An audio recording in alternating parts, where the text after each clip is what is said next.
Vamos a tener una introducción y deje su apartado ahí en Timoteo y vamos a ir a Marcos 11. Vamos a aprovechar que el día de hoy celebra el mundo cristiano lo que se conoce comúnmente como el Domingo de Ramos. Según la Biblia, es la entrada triunfal de Jesús a Jerusalén. Son 7 días antes de que Jesús sea resucitado, porque Él es entregado el jueves. Y Marcos capítulo 11 nos habla un poco al respecto. Por cierto, como nota, los 4 evangelios narran este momento de la entrada triunfal de Jerusalén. Mateo, Marcos, Lucas y Juan, cada uno desde la perspectiva de los discípulos, narran este evento. Dice el texto 1, cuando se acercaba a Jerusalén, junto a Betfage y a Betania, frente al monte de los olivos, Jesús envió a 2 de sus discípulos y les dijo: id a la aldea que está enfrente a vosotros, y luego que entréis en ella hallaréis a un pollino atado, en el cual ningún hombre ha montado, desatadlo y traedlo. Marcos nos habla de ese momento en el cual Jesús se dispone a ir a Jerusalén. Él sabe que su tiempo ha llegado. Él sabe que su ministerio está por concluir. 3 años y medio de estar ministrando, de estar enseñando, están llegando a su clímax. Y en ese momento Jesús da una serie de enseñanzas. Primero le pide a los discípulos que vayan y traigan un pollino, que lo regresen. Pero en el texto 10, en el 9 y en el 10, encontramos una parte importante de esta escena. Ponga su vista ahí. Encontramos a un grupo de personas, en el versículo 9, y los que iban delante y los que venían detrás daban voces diciendo: Hosana, bendito al que viene en el nombre del Señor, bendito el reino de nuestro padre David, que viene, Hosana en las alturas. ¿Qué vemos aquí, hermanos?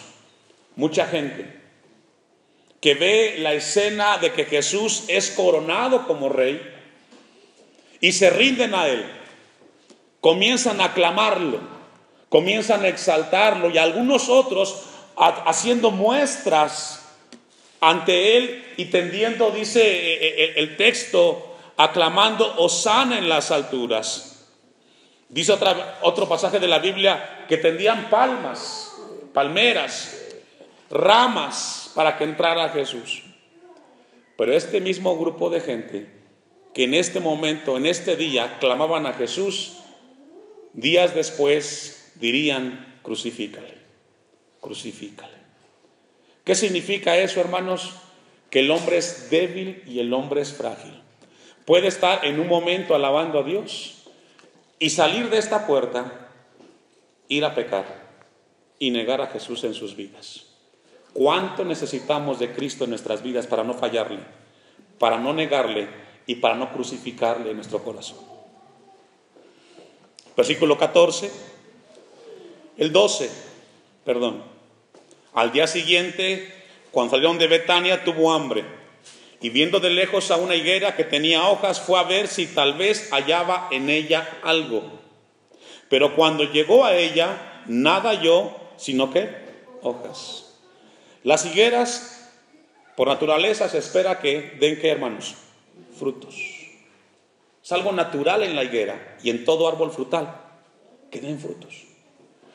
Jesús nos comparó a nosotros como árboles que debemos de dar, ¿qué, hermanos? Frutos. Y Él espera que cada vez que venga a nosotros encuentre, ¿qué, hermanos? Frutos. ¿Qué son los frutos? Acciones que glorifican su nombre. ¿Cómo está tu vida? ¿Estamos realmente dando frutos? ¿Nuestra vida está glorificando a Dios? Porque este pasaje lo que nos lleva es a revisar nuestra vida cristiana. ¿Cómo estamos viviendo? ¿Estamos viviendo para Dios?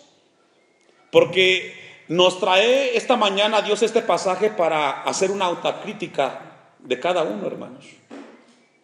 Dice el pasaje que Él esperó encontrar algo, pero no halló nada, sino solamente hojas. ¿Qué son las hojas, hermanos?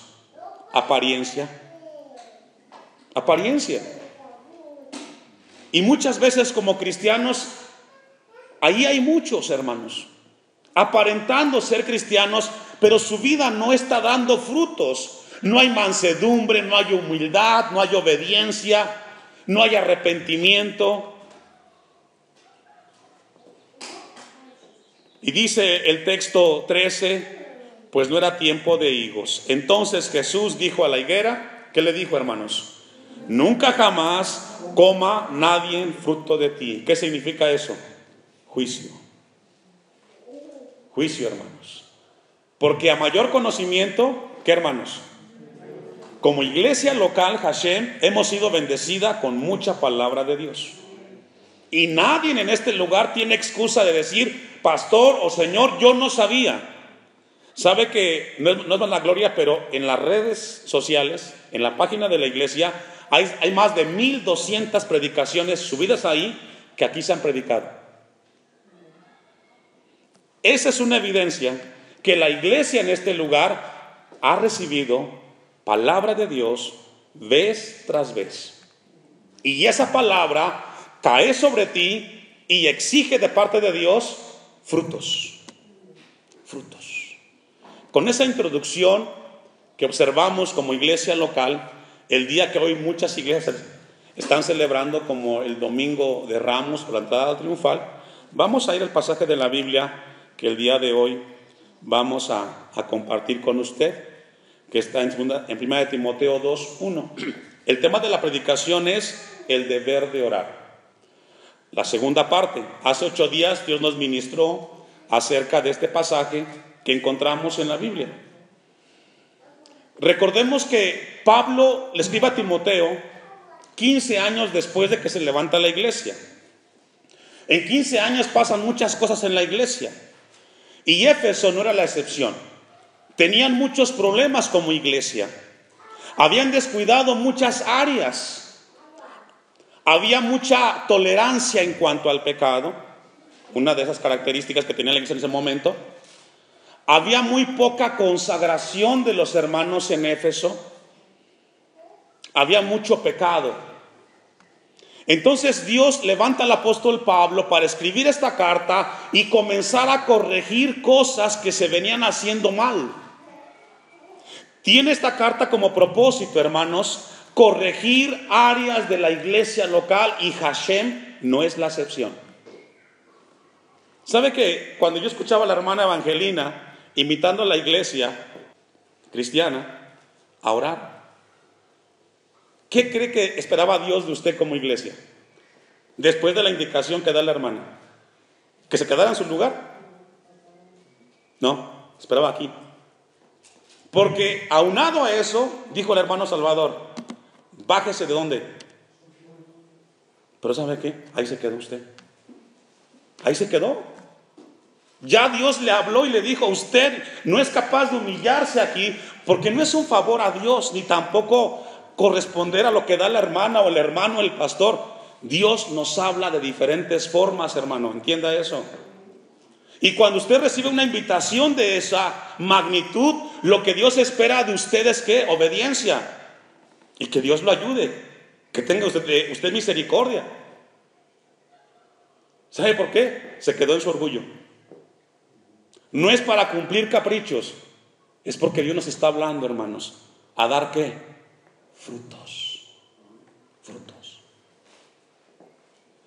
Charles Spurgeon dijo algo al respecto en cuanto a esta carta de Timoteo en el capítulo 2. Escuche con atención. El ganador de almas debe de ser un maestro en el arte de la oración. No puedes traer almas a Dios si no vas a Dios tú mismo. Debes obtener tu hacha de batalla y tus armas de guerra del arsenal de la sagrada comunicación con Cristo. Si estás mucho tiempo a solas con Jesús, atraparás su espíritu. Serás encendido con la llama que ardió en su pecho y consumió su vida. Llorarás con las lágrimas que cayeron sobre Jerusalén cuando él la vio perecer. Y si no podéis hablar con tanta elocuencia como lo hizo él, habrá en lo que decís algo del mismo poder que en él, que en él conmovió los corazones y despertó las conciencias de los hombres. Mis queridos hermanos, especialmente ustedes, miembros de la iglesia, siempre estoy ansioso de que alguno de ustedes comience a remar y tome las cosas con calma en los asuntos del reino de Dios.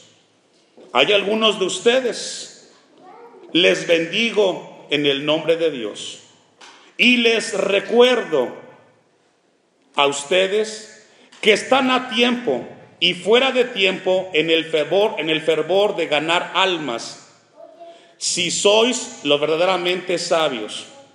Pero me temo que hay entre vosotros cuyas manos están flojas, que están satisfechos de dejarme predicar, pero no predican ustedes mismos, que toman los asientos y ocupan los bancos de la iglesia, pero no hacen nada por las almas perdidas. Qué palabras, ¿verdad? Este hombre de Dios fue un pastor de una iglesia, y lo que él está diciendo, que para poder ganar almas para Cristo, comenzamos orando, hermano. ¿Se recuerda la escena de Jesús cuando va a entrar a Jerusalén? Dice: Jerusalén, Jerusalén, que matas a los profetas. Te quise cuidar como la gallina cuida a los polluelos, pero ¿qué? No quisiste. Y cuando Jesús estaba frente a Jerusalén, él tuvo compasión de la gente que se perdía. Y sabe que esta palabra Dios la trae a la iglesia en un momento oportuno, exacto, tiempo de Dios, porque Dios quiere corregir que para que este lugar se llene, debe de iniciar con una pasión por los perdidos y no ser egoístas, hermanos. Eso fue lo que Pablo le escribió a Timoteo. Vamos a ver con la ayuda de Dios un poco más acerca de esta oración que debe de haber en la iglesia de Cristo. Dice el texto 1, ponga su vista ahí en 1 Timoteo 2:1. Exhorto ante todo que se hagan rogativas, oraciones, peticiones y acciones de gracias. No es una sugerencia. Si eres cristiano, si eres hijo de Dios, si eres iglesia de Cristo, esta palabra es para ti y para mí. Exhorto ante todo, en primer lugar, debe de haber oración. Cuando la palabra de Dios dice que se comienza con una necesidad, rogativas, y luego dice oraciones hablando de la gloria de Dios, peticiones, que tiene que ver con entrar en una profundidad de oración, pedirle a Dios por la necesidad, y por último, dándole a Dios gracias, porque siempre Dios tiene control de las cosas, y aunque no recibamos lo que pedimos a Dios, siempre Dios debe de ser glorificado. Dice el texto 1 al final: por todos, ¿qué, hermanos? Los hombres. Es decir, nos habla que no debe de haber egoísmo en la iglesia, ni preferencia. Usted no está aquí para decidir quién viene a escuchar palabra de Dios o quién no. Su deber como iglesia es pedir que vengan almas aquí para que escuchen la palabra de Dios. ¿Cuántos dicen amén? Pero el versículo 2, después de que Pablo a Timoteo le dice que debe haber un deber, valga la redundancia, en orar, Pablo menciona un grupo de gente. Dice el texto 2, ponga su vista ahí. En primer lugar, tienes que orar por ¿quiénes, hermanos? Por los reyes y por todos los que están en eminencia. Regularmente ese grupo de gente, hermanos, son los que nos cuesta mucho orar por ellos, porque no son del color que pensamos o quisiéramos que fueran, porque entran aquí cuestiones políticas. No es de la preferencia, y regularmente cuesta orar por los que están en eminencia. Pero Pablo dice que hay que orar por los reyes y por todos los que están en eminencia.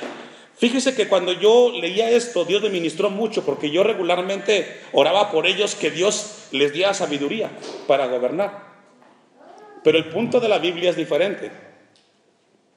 para que vivamos quieta y reposadamente en toda piedad y honestidad, dice el versículo 2. Y la pregunta que yo me hacía, ¿será que realmente Dios quiere que yo ore por los hombres y mujeres en eminencia para que sean más sabios en sus decisiones? ¿Qué cree usted? ¿Sabe qué es lo que a Dios le interesa de esa gente, hermanos? Su alma. Y lo que Dios quiere que entendamos es de que debe nuestra oración estar dirigida para que ellos conozcan, para que ellos puedan conocer a Cristo en sus corazones y sean salvos. Esa debe de ser la oración por esas personas, para que ellos puedan conocer a Cristo. Por los reyes y por todas los que están en eminencia. Y aquí hay un beneficio para la iglesia. Escuche esto. Cuando usted y yo hacemos lo que Dios nos pide, hay un beneficio. Segunda parte del texto 2. ¿Para qué, hermanos? Quieta y reposadamente, con toda, ¿qué, hermanos? Cuando nosotros cumplimos esa área, hermanos, estamos en paz con Dios. ¿Escuchó eso?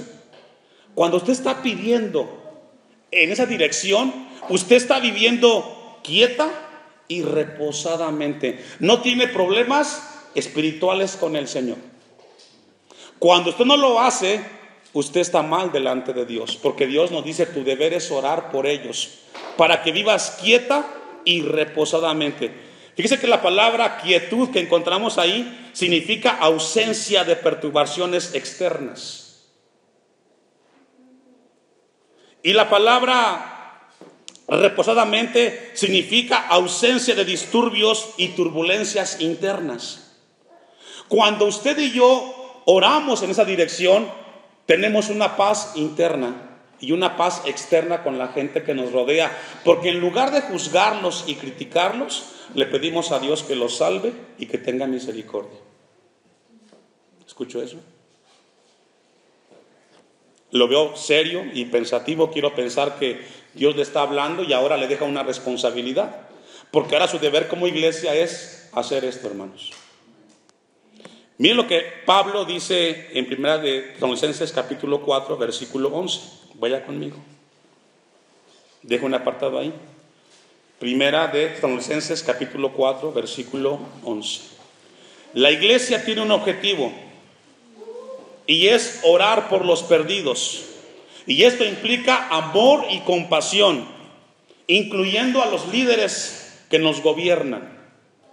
Y eso, hermanos, nos ayudará a crear un ambiente, una atmósfera de fuera ausente de perturbaciones externas y internas. Dice el pasaje: y que procuréis tener, ¿qué, hermanos? Tranquilidad, y ocuparos en vuestros negocios, y trabajar con vuestras manos de tal manera que os hemos, ¿qué, hermanos? Es decir, la iglesia de Cristo en esta tierra no está para hacer huelgas o manifestaciones. No. Estamos para pedir, para orar, que Dios tenga misericordia. Porque es incorrecto y fuera de la Biblia cuando encontramos a iglesias reclamando derechos. Estamos de paso, hermanos. Debe de ser la iglesia un lugar donde la gente esté ocupada en cosas más importantes. Y Pablo dice: y que procuréis tener tranquilidad y ocuparte en, ¿qué, hermanos? ¿Está conmigo en el texto? ¿Y ocuparos en qué? Es decir, no andes en manifestaciones ni huelgas, dedícate a trabajar. ¿Escuchó eso? No andes metido en cuestiones políticas, dedícate a trabajar, dedícate a tus negocios, a tu casa, dedícate a orar. Tu lugar como iglesia no es allá afuera haciendo lo que la gente hace, que no conoce a Dios. Porque, hermanos, cuando hacemos lo contrario, entonces damos mal testimonio de Dios, porque nos cuentan entre todos los que están allá afuera. Y la palabra de Dios dice: ustedes tienen que estar tranquilos, tienen que estar en paz, y cada uno preocúpese por su trabajo, por lo que hacen. Ya se los he mandado antes. La iglesia no está para que andemos agitando con la gente que anda allá afuera, hermanos. Un texto más, segunda de Tesalonicenses capítulo 3, versículo 11. Usted me alcanza. Porque hemos oído que algunos de entre vosotros andan, ¿qué, hermanos? Desordenadamente. Y Dios quiere corregir esto aquí en la iglesia local. ¿Cuál es el orden de Dios respecto a la gente que nos gobierna? Orar por ellos y no ser del grupo de gente que anda metido en las cuestiones, agitando, no trabajando en nada, sino entremetiéndose, ¿qué, hermanos? En lo ajeno. Nosotros tenemos que estar ocupados en cosas espirituales y eternas, hermanos. Que cuando la gente de allá afuera vean hacia acá, vean una iglesia que está pidiendo, intercediendo, haciendo espiritualmente para que haya paz y no reclamos. Los cristianos deben de ser ciudadanos, escuche esto, modelos y ejemplares. ¿Cuántos dicen amén? Debemos de ser ciudadanos con ejemplo, modelos, que en lugar de criticar, seamos hombres que estemos orando y pidiendo. Vayamos una vez más al texto de 1 Timoteo capítulo 2 y continuemos con este tema del deber de orar. Que oremos por los reyes y por todos los que están en eminencia, para que vivamos quieta y reposadamente. ¿En qué, hermanos? En toda piedad, en toda reverencia. ¿Usted se imagina a alguien allá inmiscuido afuera en cuestiones seculares? ¿Tendrá temor de Dios esa persona? La respuesta es no. Pero Dios nos pide que andemos reposadamente en toda piedad. Todo cristiano debe de ser un hombre que esté pensando, o mujer que esté pensando, consagrarse más a Dios que andar allá afuera en las cuestiones del mundo de aquí y de ahora. Tito capítulo 2 versículo 7. Pablo dice que ande reposadamente en toda piedad y honestidad. Dice Tito 2:7, presentándote tú en todo como ejemplo de buenas obras, en la enseñanza, mostrando integridad y ¿qué, hermanos? Seriedad. Cristiano no es un título, hermanos, es un carácter y tiene que ser tomado con seriedad. Es la misma palabra que encontramos en Timoteo, seriedad, que está aquí. La palabra es cenotes en el griego. Entonces nos habla que debemos de vivir una actitud, una vida en la cual haya seriedad por las cosas cristianas, hermanos. Mateo capítulo 7 versículo 1 al 6 encontramos palabras de Jesús, cómo debe de ser el modelo del cristiano nacido de nuevo. Debemos de vivir de tal manera, con actitudes santas y actos santos, que contribuyamos a la paz, a la quietud y a la tranquilidad de donde nos encontramos como iglesia, hermanos. ¿Cuántos dicen amén? Muy pocos amenes, pero es palabra de Dios. Ahora, ¿qué hacer cuando nos encontramos con adversidades? Bueno, aquí está el consejo de Jesús. No juzguéis para que no seáis juzgados.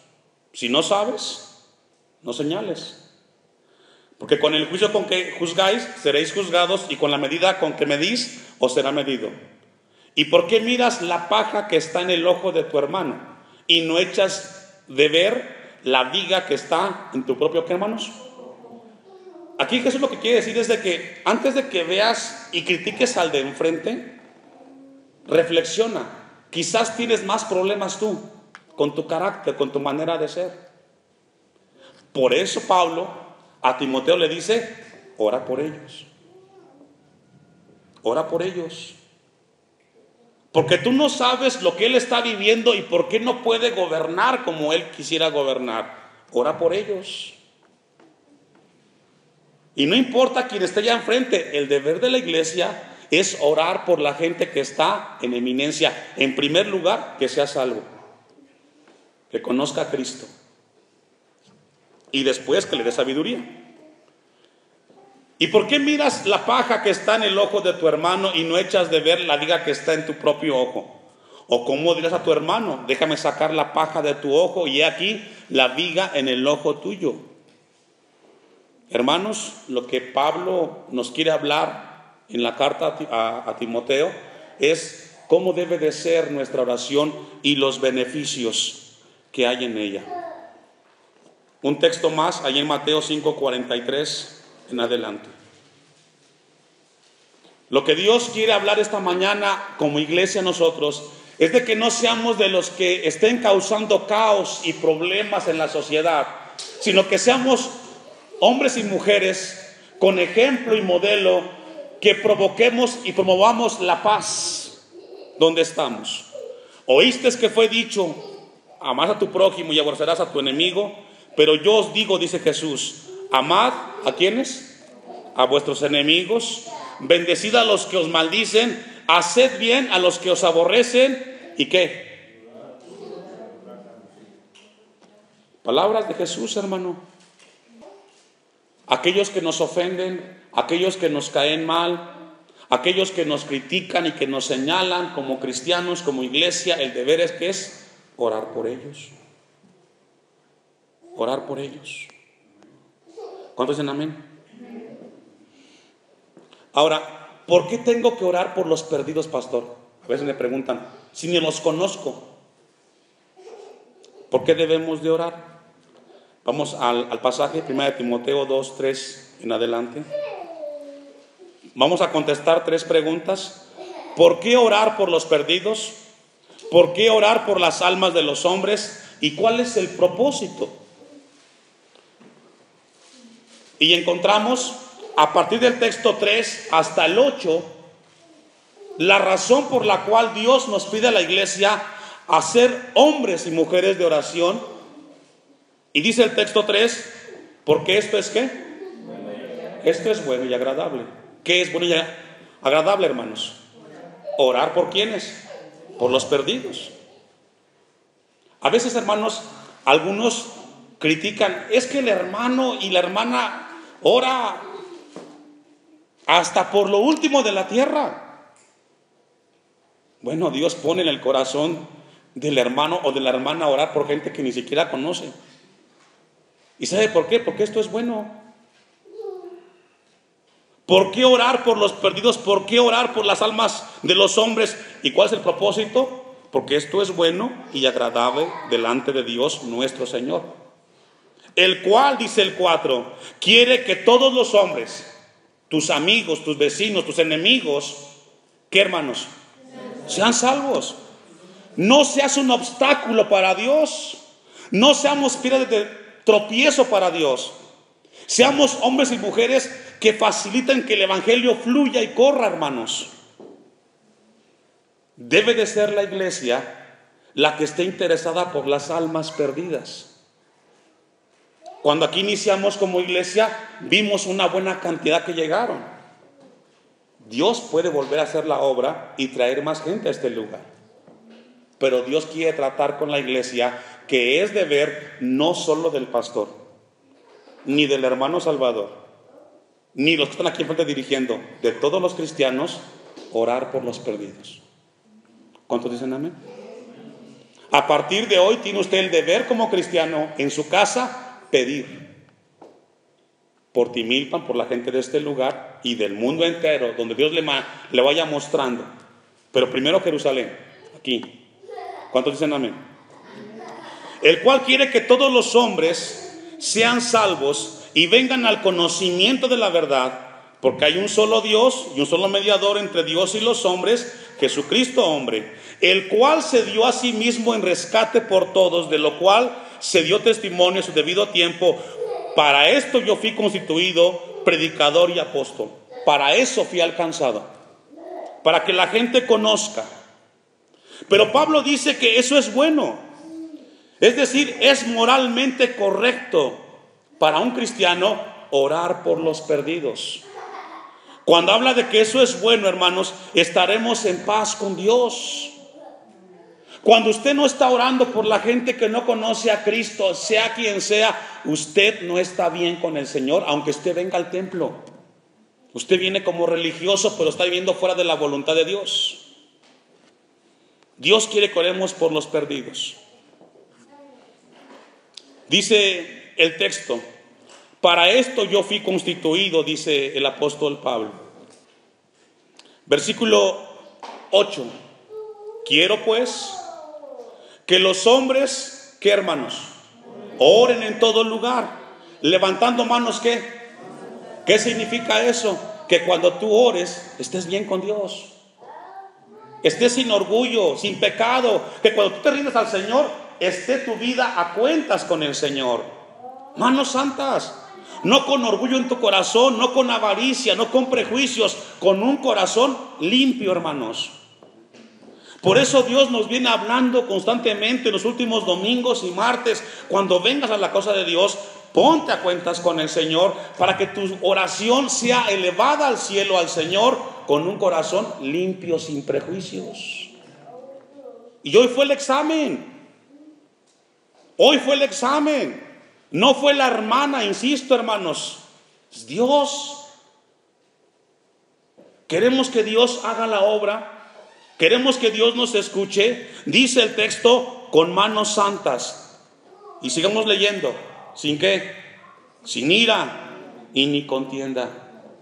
Cuando tengamos el tiempo de orar, de buscar a Dios, hermanos, que sea con un corazón en paz, con un corazón sincero. ¿Cuántos dicen amén? Eso es lo que Dios quiere con nosotros. Esta tarde Dios deja una palabra en la iglesia recordando ese día cuando entró a Jerusalén. Pasó por la higuera y se acercó, queriendo encontrar ¿qué? ¿Y qué encontró? Dios quiera que esta palabra dé fruto en tu vida, y que la próxima vez que Dios te hable, seas una mujer y un hombre que esté orando con manos limpias y santas al Señor. Que seas una vida la cual ya no tenga que serte recordado que tu deber es orar por todos los perdidos. Y pídele a Dios: Señor, dame pasión por la gente. Yo los veo y me da lo mismo, pero sin Cristo, hermanos, van directo al infierno. Y Dios quiere que seamos una iglesia sensible con las almas perdidas.